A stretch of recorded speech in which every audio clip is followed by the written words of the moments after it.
Welcome to Madasaling Pinoy, your prayer partner. Ngayon po ay Miyerkules sa ika-4 na linggo ng 40 araw na paghahanda. Ang mabuting balita ng Panginoon ayon kay San Juan.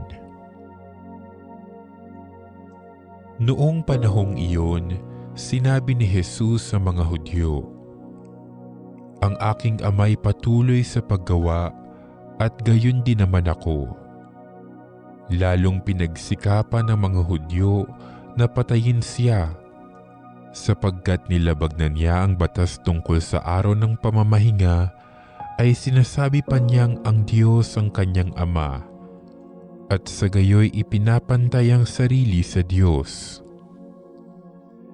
Kaya't sinabi sa kanila ni Jesus, "Dapat ninyong malaman na walang ginagawa ang anak sa kanyang sarili lamang. Ang ginagawa lamang niya ay ang nakikita niyang ginagawa ng Ama.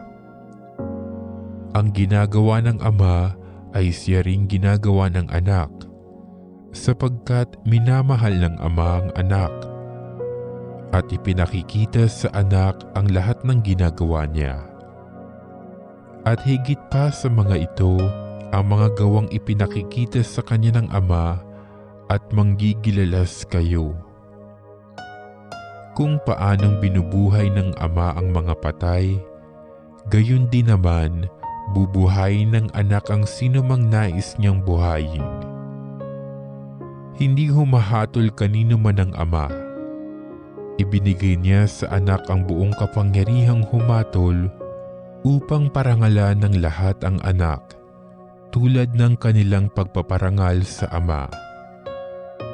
Ang hindi nagpaparangal sa anak ay hindi nagpaparangal sa Amang nagsugo sa anak.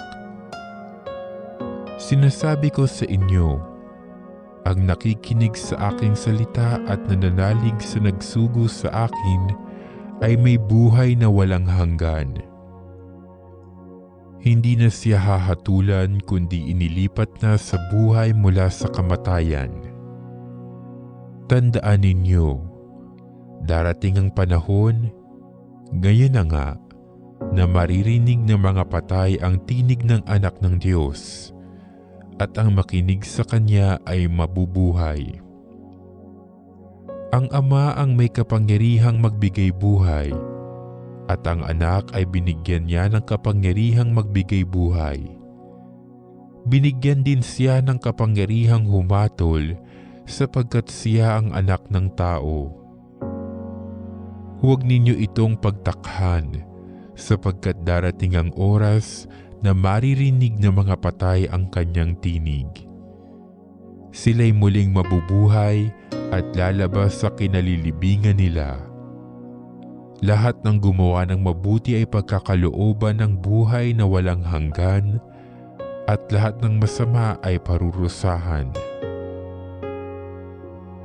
Wala akong ginagawa sa sarili ko lamang. Humahatol ako ayon sa sinasabi sa akin ng Ama, kaya't matuwid ang hatol ko. Hindi ang sarili kong kalooban ang aking sinusunod, kundi ang kalooban ng nagsugo sa akin." Ang mabuting balita ng Panginoon.